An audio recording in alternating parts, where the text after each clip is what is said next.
Lona yadaba maong Chakthong gas yonbagi pau lakpadagi CAF and PD Department gi Lubricant Oil and Petroleum POLK OSD Haobam Bobby na luchingba team amana ngasi drive Chathakhre CAF and PD Minister gi mideng makada ngasi hangang police station gi manung chanba sangakfong amasong Manipuri da laiba dukan anida ngasi Chathakhre drive aduda OSD POL Haobam Bobby CAF and PD gi office assistant and Johnson amade Y Hitler yauna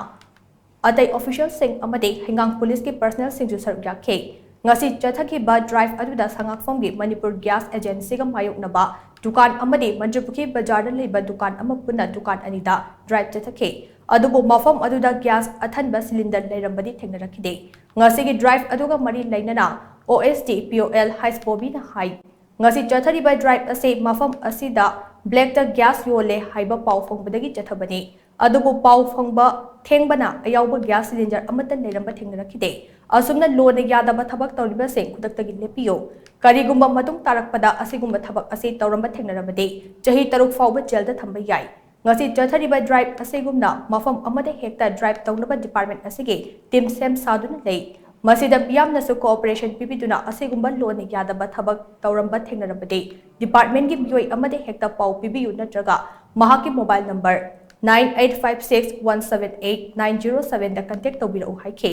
amaromda ngasi imphal gi akoibada hangiba oil pump ayambada petrol fangdabagi isu leiriba asigi matangda aikhoigi paumina hangba wahangi pau piraduna heights bobina hai IOC gi oina nomaijing numit asi thau pide chairak asida lambi thingba amadi nongchinggi fibam asida thau phangloidra haibage biyamda chingnaba saibana thau hena lausinnaba thau chingthok hodaba pamsingda petrol fangdaba oiramba yai Hauziki IOC da thau marang kain lady haina mahangna phongduke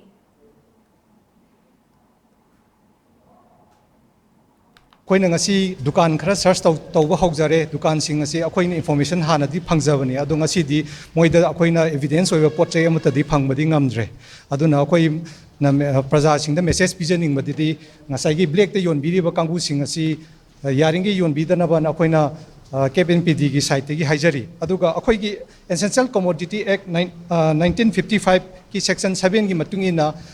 hairiba any black